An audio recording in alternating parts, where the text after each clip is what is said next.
గుర్తుపెట్టుకోండి, నేను చెప్పేది చాలా చాలా ఇంపార్టెంట్. ఈరోజు మన ఆర్గాన్స్ ఏదన్నా పూర్తిగా ఆరోగ్యంగా పనిచేస్తున్నాయంటే దానికి కావలసిన మెయిన్ ఇంగ్రీడియంట్స్లో చాలా చాలా ఇంపార్టెంట్ అయినది ఒమేగా 3 అన్నది చాలా చాలా ఇంపార్టెంట్. దీనికి సరైన విధంలో మన ఆహారం ద్వారా తీసుకోకపోతే ఫస్ట్ రీజన్గా మీకు వచ్చే కంప్లైంట్లో హార్ట్కి సంబంధించిన రిలేటెడ్ ప్రాబ్లమ్స్ వస్తాయి.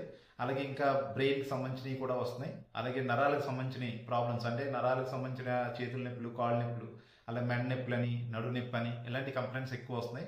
అలా బ్రెయిన్కి కూడా మీకు హెడేక్ రావడం, మైగ్రేన్ హెడేక్ అని, అలాగే ఎక్కువగా పార్కిన్సన్స్ ఇలాంటి కంప్లైంట్స్ కూడా వస్తున్నాయి.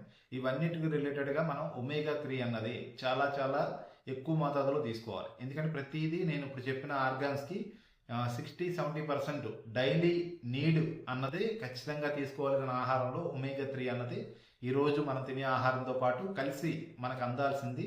మనం ఎక్కడ కూడా దాన్ని తీసుకుంటలేదు. 10% కూడా మనకు అందట్లా. దానివల్లే ఈ కంప్లైంట్స్ ఎక్కువ పెరుగుతున్నాయి. అందుకని మీరు ఎవరికైనా సరే ఒమేగా 3 అవసరం అనుకున్న వాళ్ళు ఆహారంలో తీసుకుంటే ఓకే, వెరీ గుడ్. లేని వాళ్ళకి న్యాచురోపతిలో క్లియర్గా 1 మంత్ నుంచి 3 మంత్స్లో మీకు పూర్తిగా అందేలాగా నేను ఇవ్వడం జరుగుతుంది. దాని నుంచి మీకు ఈ ప్రాబ్లమ్స్ ఏదైనా ఉన్నా కంప్లీట్గా రికవర్ అయిపోతారు. అంటే పూర్తిగా ఎటువంటి ప్రాబ్లం అయినా తగ్గించుకోవచ్చు. ఆఫ్టర్ తర్వాత నుంచి దాన్ని ఎలా మెయింటైన్ చేసుకోవాలో కూడా నేను పూర్తిగా మీకు ఇన్ఫర్మేషన్ ఇస్తాను. దీనికి సంబంధించి మీరు ఒక్కసారి రాజేశ్వరి హెల్త్ కేర్కి వచ్చి ఫ్రీ ఆఫ్ కాస్ట్లో, అంటే నేను ఈ వీడియో చూసిన వాళ్ళందరికీ ఫ్రీగానే టెస్టులు కానీ ప్లస్ దానికి సంబంధించిన కన్సల్టెంట్ ఎంత ఫ్రీగానే ఇస్తున్నాం. నెక్స్ట్ మీకు ఏదైతే అవసరమో దాని వరకు మీకు ప్రిస్క్రిప్షన్ రాసి దాని తర్వాత నుంచి మీరు ఇంట్లో మెయింటైన్ చేసుకుంటే సరిపోద్ది. Thank you so much.